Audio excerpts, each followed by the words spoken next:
नमस्ते। स्वागत है आपका भगवत गीता अध्ययन में, जहां हम भगवत गीता के माध्यम से अपने मन को समझने का प्रयास करते हैं और अपने जीवन को थोड़ा सफल बनाने में समर्थ बनते हैं। तो शुरू करते हैं हम रिकैप से, पिछले वीक का। Let's go to the recap.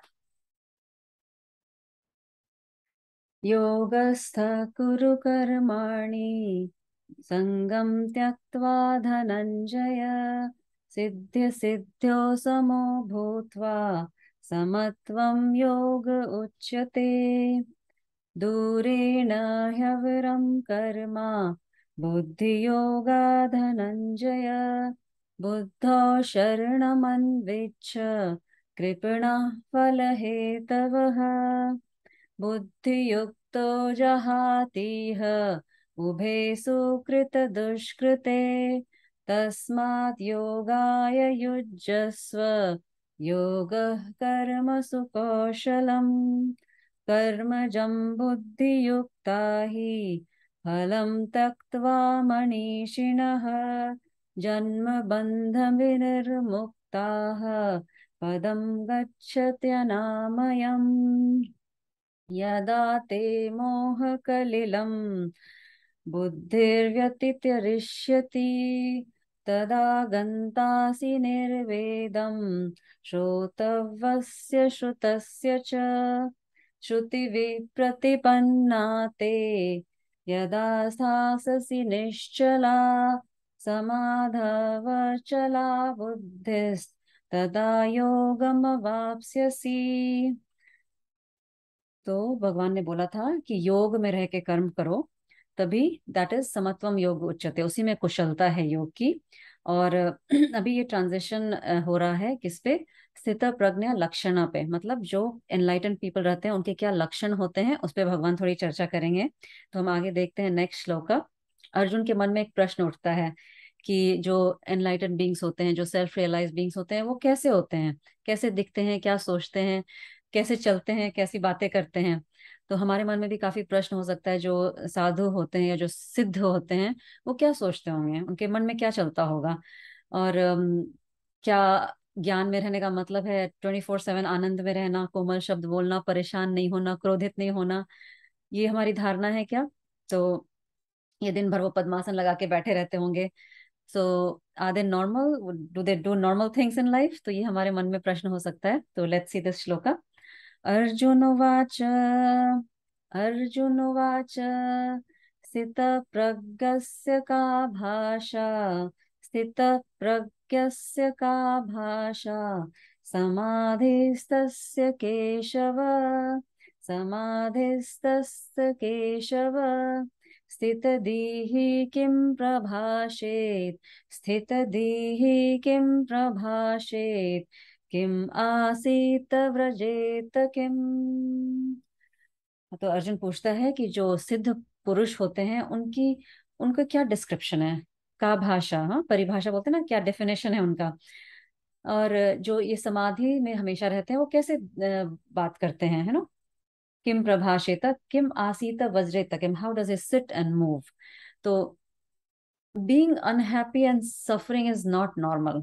तो यहाँ पे एक गुरु ने बोला था कि the only normal person is an enlightened being, क्योंकि बाकी सब लोग इतने उलझे रहते हैं। एंड अकॉर्डिंग टू हिम, उलझे रहना या तकलीफ में रहना, इट्स नॉट बीइंग नेचुरल, ठीक है।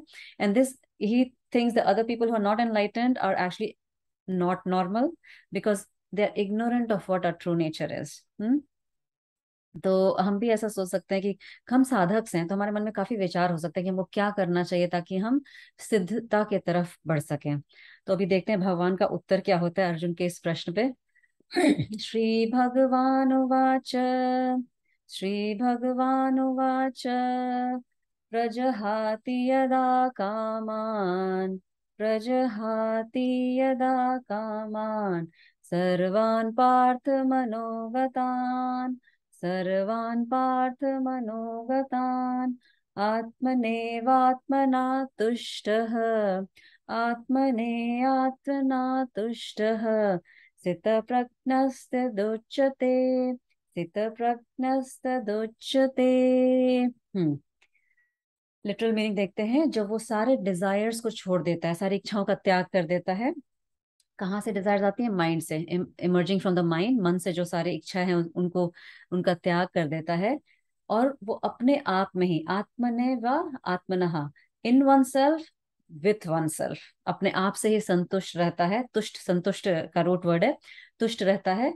तो उसको कहते हैं that person is firm in wisdom. यदा, when he gets rid of all the काम, all the vasanas, मनोगतान from the mind. So giving up desire, is it possible? क्या आप अपने डिजायर्स अपनी इच्छा शक्ति से निकाल सकते हो क्या? पॉसिबल नहीं है। आप ट्राई कर लो। You may have 10 unfulfilled desires, even if you have one unfulfilled desire, मन थोड़ा विचलित होता है ना। सपोज वीकेंड पे आपने बहुत सारी क्लीनिंग की, and finally you are done sitting nicely, तो मन में एक विचार आता है कि चाय पी जाए या कॉफी पी जाए, है ना। फिर आप उठ के काम करते हो। तो ऐसे एक भी कोई इच्छा रह जाती है तो हमारा मन उसको करने की, पूर्ति करने के लिए आतुर रहता है। हम उसको छोड़ नहीं सकते। एक डिजायर के बाद दूसरी डिजायर, दूसरी के बाद तीसरा, ऐसे आता रहता है। तो हम कैसे फ्री होंगे डिजायर से? इसका मतलब क्या है कि सारे डिजायर्स को जब वो त्याग कर देता है, तो जीवन की ये सच्चाई है कि आप डिजायर से कभी त्याग नहीं कर सकते। आपकी इच्छा को कभी छोड़ नहीं सकते। क्यों?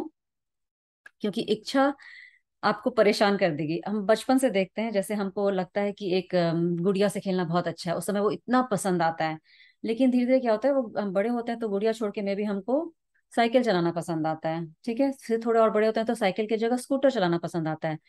अभी हमको शायद कुछ और पसंद आता हो, आईफोन पसंद आता होगा, या अपने लैपटॉप पे गेम्स खेलना पसंद आता होगा। या मारुति पसंद आती होगी, या मारुति छोड़ के मर्सिडीज पसंद आती होगी। तो धीरे धीरे आपके desires, you outgrow one desire and go to another desire. मतलब क्या कि अभी आपको उस बचपन के खिलौने से कोई प्रेम नहीं होगा। Did you leave that desire? आपने फोर्स करके वो छोड़ा कि नहीं मुझे गुड़िया से नहीं खेलना है? नहीं। आपका माइंड उससे आउटग्रो कर लिया, उसका माइंड मेच्योर हो गया। ठीक है, उसको बोलते हैं आउटग्रोइंग डिजायर। जो बचपन में जो टॉय या खिलौने अच्छे लगते थे वो भी नहीं अच्छे लगते, क्योंकि हमारा माइंड मेच्योर हो गया है। तो यही सच्चाई है लाइफ का कि हम डिजायर नहीं छोड़ सकते। हम एक डिजायर छोड़ के, मन को हमेशा कोई डिजायर चाहिए, एक डिजायर छोड़ के दूसरे को पकड़ सकते हैं। माइंड हमेशा किसी चीज पे हैंग करना चाहता है। तो इसमें कैसे फिर प्रोग्रेस होगा? फिर तो हम सारे डिजायर्स में, सेंसरी प्लेजर में ही रहने लगेंगे। तो भगवान बोलते हैं नहीं, ये प्रोग्रेस होगा। जैसे आपका डिजायर, अगर आपको मान लीजिए ये पूरी तरह ज्ञात हो गया कि to desire for enlightenment is the only desire that will give you happiness, तो फिर आपके सारे डिजायर्स, सारी इच्छा धीरे धीरे करके खत्म हो जाएगी। आप उससे आउटग्रो कर जाएंगे, आप छोड़ेंगे नहीं, आप उससे, आपका मन मैच्योर हो जाएगा। और ये कभी विल पावर से काम नहीं करता। जैसे अगर आप आज सोच लिया आपने कि आज से मैं चाय या कॉफी नहीं पीऊंगा, ये विल पावर्स कभी काम नहीं करता। सेम उसी तरह जैसे वो 5 साल का बच्चा अगर सोच ले कि मैं ये खिलौने से नहीं खेलूंगा, it doesn't work that way. उसको कोई बेटर खिलौना मिल जाता है, वो फिर अपने आप वो खिलौना छोड़ देता है। सिमिलरली कोई आप ड्रेस या शर्ट या कोई कुर्ता पहन रहे हैं, 10 साल से घिस गया है बिल्कुल, कि आपको उसको त्याग करने में कुछ मोह लगता है? नहीं लगता है ना, क्योंकि आप नया कपड़ा खरीद लेते हो। उसी तरह आपके जो डिजायर्स हैं धीरे धीरे पुराने होते जाते हैं, आप नए डिजायर्स पे हैंग करते जाते हो। ये मन का एक विकास होता है। सो माइंड जब कन्विंस हो जाता है we have a better source of happiness to go within, हमारे अपने ऊपर ही काम करने में ही हमारी भलाई है, तो वो धीरे धीरे सारे बाकी इच्छा थोड़ी निम्न हो जाती है, आपको उसमें रस नहीं रहता है। तो डिजायर आपको ये करना है, स्वयं से संतुष्ट होने का मतलब क्या है यहाँ पे? मतलब कि आपको अंदर अपने ऊपर कनेक्ट करने में इतनी खुशी लगती है कि आपको बाहर सिनेमा देखने में या किसी से गप्पे मारने में कुछ खुशी फील ही नहीं होती है। This is what it means by being content with one self. When you, जब आपको वो आत्म साक्षात्कार होता है, जैसे आपको थोड़ा भी ग्लिम्स मिलता है कि अंदर कनेक्ट करने से क्या शांति और खुशी मिलती है, आपको धीरे धीरे वही इंपॉर्टेंस लगता जाएगा, है ना। तो जैसे कि बहुत लोग को आइसक्रीम पसंद आता है। इसका मतलब ये नहीं कि आप आइसक्रीम खाना छोड़ दोगे या दोस्तों के साथ एंजॉय करना छोड़ दोगे, बट आप ये रियलाइज कर लोगे कि that is not the true source of happiness. Only अपने ऊपर ही कनेक्ट करना, अपने ऊपर ध्यान देना ही सच्ची खुशी का स्रोत है। ठीक है, देन सारे डिजायर धीरे धीरे आपको इतने इंपॉर्टेंट नहीं लगेंगे जितना अपने ऊपर काम करना इंपॉर्टेंट लगेगा। सो देखते हैं नेक्स्ट श्लोक में भगवान क्या बोलते हैं। दुःखेषु अनुद्विग्नमनाः, दुःखेषु अनुद्विग्नमनाः, सुखेषु विगतस्पृहः, सुखेषु विगतस्पृहः, वीतरागभयक्रोध, वीतराग भय क्रोध स्थित धीर मुनि उच्यते, स्थित धीर मुनि उच्यते। क्योंकि हम यहाँ स्थित प्रज्ञ जो इनलाइटन पर्सन हो रहा है उनकी, उनको डिफाइन कर रहे हैं, उनके लक्षण बता रहे हैं। तो ये एक और लक्षण है कि mind whose mind is undisturbed by pain, जिसका मन किसी दुख में विचलित नहीं होता है। क्योंकि दो ही चीज हमको मिलती है, दुख मिलता है जीवन में, सुख मिलता है ना। वो सुख से भी विगतः स्प्रे होता है। विगतः स्प्रे मतलब उसकी लॉन्गिंग नहीं होती। जैसे हमारे पास कोई खुशी का मौका आता है तो हमको लगता है वो कभी खत्म नहीं हो, है ना। जैसे आपके बच्चे अगर बाहर यूनिवर्सिटी में पढ़ते हैं, आपके पास वापस आए तो आपको ऐसा लगता है कि भगवान बच्चे वापस नहीं जाए, है ना। तो हम चाहते हैं वो सुख को हैंग करके रखने का, पकड़ के रखना का चाहते हैं, और दुख से चाहते हैं भाग जाएं। लेकिन जो एक सिद्ध पुरुष होता है वो दुख से डिस्टर्ब नहीं होता है, वो फ्री रहता है और खुशी से भी फ्री रहता है। उसको वो लॉन्गिंग, वो ग्रास्पिंग फीलिंग नहीं आती कि सुख को भी पकड़ के रखना है। बट इसका मतलब कदाचित ये नहीं है कि वो इमोशनलेस होता है। ऐसा नहीं सोचना चाहिए कि दिल पत्थर दिल होता है, ऐसा कुछ होता कि उसको कोई इमोशन ही नहीं है। एक सिद्ध पुरुष भी एक मनुष्य होता है, उसके अंदर भी इमोशंस होते हैं, उसकी भावनाएं होती हैं। अगर उसको भी लॉटरी मिल जाए तो वो भी खुश हो सकता है, या फिर किसी का मृत्यु का समाचार सुन ले तो उसको दुख हो सकता है। बट वो विचलित नहीं होगा। सुख और दुख का अनुभव वो भी करेगा, बट वो एक्सट्रीम इमोशंस में नहीं जाएगा, अंदर से डिस्टर्ब नहीं होगा। नॉर्मल हम लोग जो साधक हैं, हम सुख और दुख से विचलित हो जाते हैं। सुख से भी बहुत खुशी हो जाते हैं, छोड़ना नहीं चाहते हैं उसको, और दुख से बहुत ज्यादा विचलित हो जाते हैं कि मन बहुत डिस्टर्ब हो जाता है। बट एक शुद्ध पुरुष को भगवान यहाँ बोलते हैं सुख या दुख उसको बहुत ज्यादा विचलित नहीं करता है। देन है वीत राग भय क्रोध। ओके, वीत राग, राग तो पता है लाइक्स हमारा, या क्रेविंग जिसके लिए होता है, जैसे आपको कॉफी के लिए क्रेविंग होता है या खुशी के लिए क्रेविंग होता है। भय, भय डर। क्रोध एंगर। वीत मतलब ये उन सभी चीजों से ऊपर उठ चुका है, उसको ये सब फीलिंग्स आती नहीं है ज्यादा। क्रोध हमको क्यों होता है? जब हम कुछ एक्सपेक्ट करते हैं और वैसा नहीं होता है तो हम निराश हो जाते हैं कि हमारी इच्छा पूर्ति नहीं हुई, उससे क्रोध की उत्पत्ति होती है ना। तो ये नॉर्मल होता है कि हमको किसी से एक्सपेक्टेशन होता है और एक्सपेक्टेशन फुलफिल नहीं हुआ, बहुत जोर से गुस्सा आ जाता है। ठीक है। भय क्यों होता है? जब एक्सपेक्टेशन फुलफिल नहीं होता है, उसका कॉन्सिक्वेंसेज जो होता है वो सोच के भय होता है। अरे ऐसा नहीं हुआ, अभी ऐसा हो सकता है, क्या होगा आगे, फ्यूचर का सोच के डर लगता है ना। तो इसमें बोला है स्थित धीर मुनि उच्यते। ऐसे एनलाइटन पर्सन को मुनि की संज्ञा दी गई है। वही मुनि होता है जो ये भी राग भय क्रोध से फ्री होता है और जो सुख दुख से विचलित नहीं होता है। तो क्यों ऐसा होता है? आप ऐसा समझ लीजिए, बहुत बड़ा कोई बिलियनर है, मल्टी बिलियनर पर्सन है, ठीक है। उसको कोई अगर $100 की हेरा फेरी भी कर दे तो उसको कोई फर्क पड़ेगा? नहीं ना, कोई फर्क नहीं पड़ेगा। he'll take it lightly, that's okay, उसके पीछे वो भागेगा नहीं। उसी तरह एक सिद्ध पुरुष में इतना आनंद का स्रोत होता है, इतनी उसके अंदर संतुष्टि होती है, he doesn't worry about any other thing. छोटी मोटी चीजें लाइफ में होती रहती हैं, कोई फर्क नहीं पड़ता है। ओके। अगर ऐसा सोचें कि आज से मैं ये प्रैक्टिस करूंगा, हाँ, मैं कोई भी दुख में दुखी नहीं होऊंगा, सुख में बहुत ज्यादा खुश नहीं होऊंगा, तो आप ये कर सकते हैं क्या? नकल? Can you fake it? It is not possible. आप फेक नहीं कर सकते। भगवान ऐसा नहीं कर बोल रहे हैं कि you should do this, you should do this, you should not be affected by this thing, सुख एंड दुख। भगवान ऐसा नहीं बोल रहे हैं। भगवान ये बोल रहे हैं once you get the glimpse of that happiness inside, जब आपको अंदर की खुशी के स्रोत का ज्ञान होता है तो वो अपने आप आपके अंदर से वो उत्पन्न हो जाएगा। आप इमिटेट नहीं कर सकते। क्योंकि हम इमिटेट करेंगे तो हम भले ही मुंह से कुछ नहीं बोले बट मन से तो दुखी होते रहेंगे ना। ऐसा होता है हमारे साथ। तो भगवान ये बिल्कुल भी नहीं कह रहे हैं कि ऐसा करो ऐसा करो ऐसा करो। वो बोलते हैं जब तुमको रियलाइज होगा, कि जब तुमको वो अपने अंदर की खुशी का स्रोत का पता चलेगा, तब ये सब होगा। ओके। तो this is the difference between उपदेश देने और सिखाने में, यही अंतर है। लोग बहुत बार प्रीचिंग करते रहते हैं ना कि ये करना चाहिए, वो करना चाहिए, वो करना चाहिए। भगवान यहाँ वो नहीं बोल रहे हैं। भगवान बोल रहे हैं जब तुमको उसका पता चलेगा आनंद के स्रोत का, तो अपने ये सब लक्षण तुम्हारे अंदर आ जाएंगे। ठीक है। तो नेक्स्ट श्लोका देखते हैं। तो हमारे कल्चर में यही सबसे ब्यूटीफुल है कि कुछ फोर्स नहीं किया जाता है। आपको एक सेट ऑफ दिया जाता है टीचिंग्स कि आप ऐसा ऐसा करोगे तो ऐसा ऐसा होगा।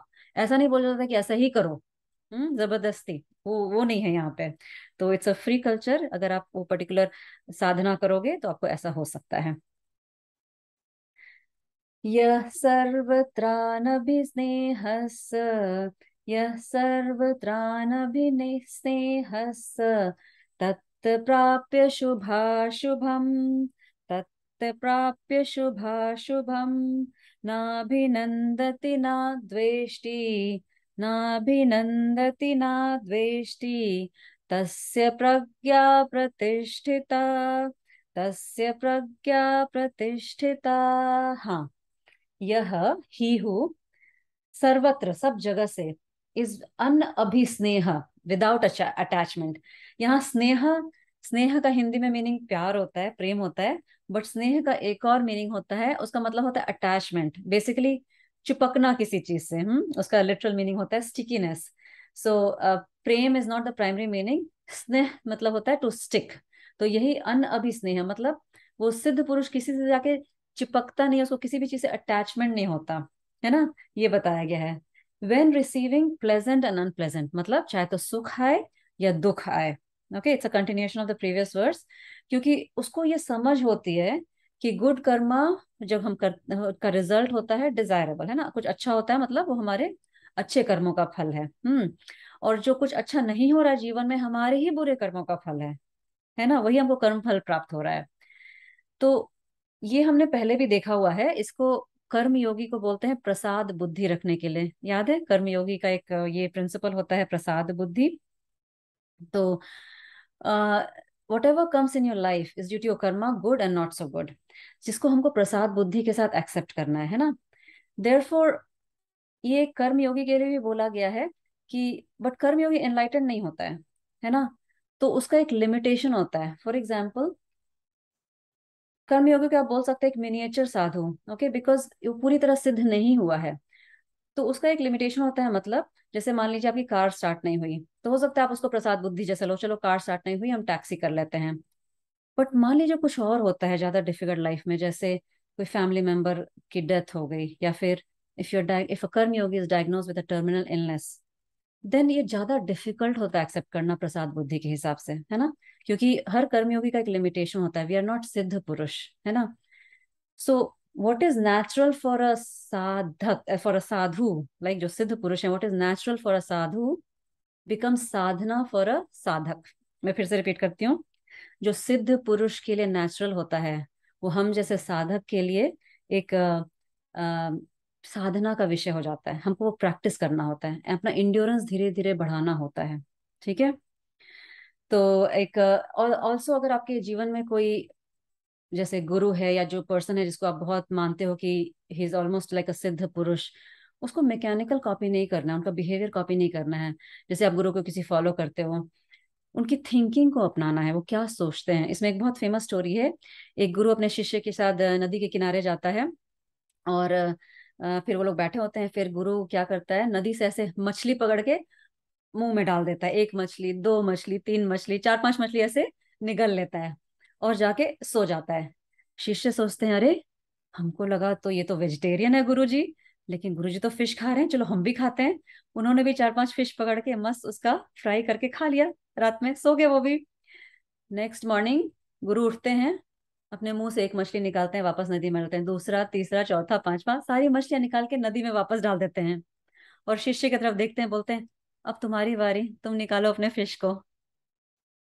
ये बहुत फेमस स्टोरी है, ये बताने के लिए कि गुरु को मैकेनिकली कॉपी नहीं करना है, उनकी थिंकिंग को कॉपी करना है।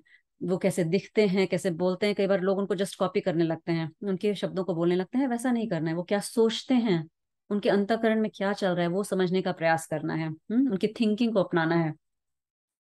ओके, नेक्स्ट श्लोका देखते हैं।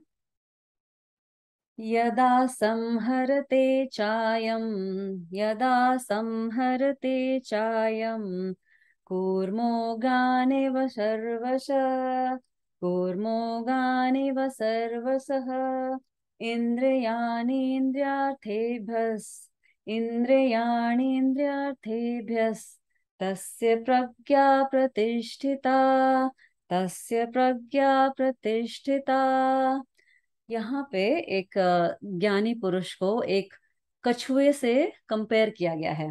जैसे कछुआ, यदा, वेन, संहरते, सारा कुछ विड्रॉ करता है, जैसे सारे अपने जो सर्वशः, जैसे अपने चार पैर होते हैं, उसका एक टेल होता है और उसका एक हेड होता है, उसको सब अंदर ले लेता है अपने शेल के अंदर।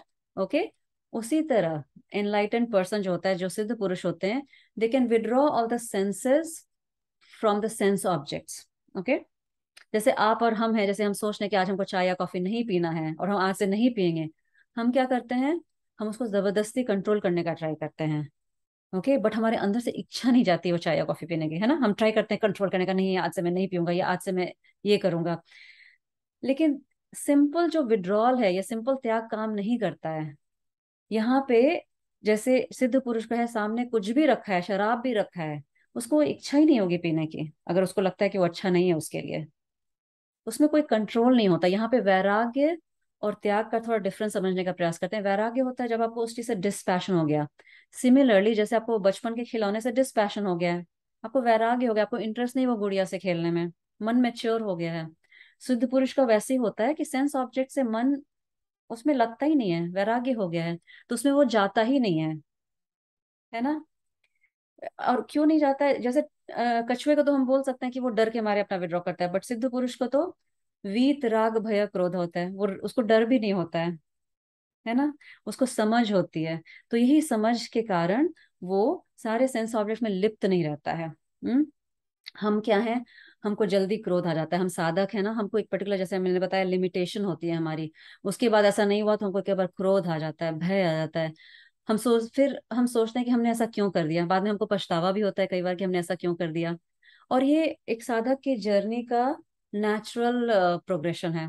आप भी अपने आप में देखेंगे कि आप पहले से काफी चेंज हुए हैं, आपको अपने आप में चेंजेस दिखेगा अगर आप भगवत गीता कर रहे हैं, योग साधना कर रहे हैं तो। बट फिर भी कभी कभी ऐसा लगेगा, अरे मैंने ऐसा कैसे सोच लिया, मैंने ऐसा कैसा बोल लिया। जाने दीजिए, ऑब्जर्व करिए, ऐसे सिचुएशन में कभी आपको क्रोध आ गया है ना, या किसी बात से डर लग गया। ओके। उसमें आप अपने माइंड को ऑब्जर्व करिए, कॉन्टेम्पलेशन करिए, थिंकिंग करिए कि क्यों ऐसा हुआ। उससे डर के भागे नहीं, नहीं अपने आप को कोसिए, अपने आप को कोसना भी नहीं है, क्योंकि ये स्लिप एंड फॉल्स होगा बीच बीच में, इट्स वेरी नेचुरल। उसमें अपने आप में कभी ये नहीं करना है कि अरे मैं इतने दिन से ये मेडिटेशन कर रही हूँ या कर रहा हूँ फिर भी मुझे ऐसा हो रहा है। ऐसा सोचने की जरूरत नहीं है, क्योंकि दूसरे लोग आपको ऑलरेडी ऐसा बोलेंगे। अगर आपको क्रोध आ गया किसी चीज से, दूसरे लोग आपको सुना देंगे, अरे तुम क्यों फालतू योगा कर रहे हो इतना तुमको स्टिल गुस्सा आता है। That's okay, don't worry about it. ये होता है। ओके। क्योंकि हम अभी तक सिद्ध नहीं हुए हैं, हम स्टिल जर्नी में हैं, है ना। तो उस समय क्या होता है, उस समय बैठ के सोचने वाली बात है कि क्यों ऐसा मैंने किया। अपने बारे में सोचिए, फिर उसको कैसे आप नेक्स्ट टाइम चेंज कर सकते हैं। तो अपने उस क्रोध के साथ बैठिए, अपने उस इरिटेशन के साथ बैठिए, और भगवान से करिए प्रार्थना कि भगवान प्लीज मेरे ज्ञान की चक्षु को खोलो, ताकि मैं नेक्स्ट टाइम ऐसा नहीं करूं, है ना, मुझे वो समझ दीजिए आप। ऐसा भगवान से प्रार्थना करना है। तो आज हम इस विचार पे समाप्त करते हैं, और एक छोटा सा 2 लाइन का भजन मैं गाऊंगी इसी विचार के साथ, कि भगवान हमको वो शक्ति दे समझने का कि हमको क्यों क्रोध आता है। We go to the root cause of our fear, anger, whatever, and try to remove it, है ना, रिमूव इट फ्रॉम, कि उसको समझ से रिमूव करें, ताकि नेक्स्ट टाइम सेम सिचुएशन हो तो हम थोड़ा स्टेबल रहें, स्थित रहें अपने माइंड में, न कि getting carried away by what ever the situation is. ठीक है। हाथ जोड़ लीजिए, आंखें बंद कर लीजिए, और गहरी लंबी सांस लीजिए और सुनते रहिए। 2 लाइन का है। नैनहीन को राह दिखा प्रभु,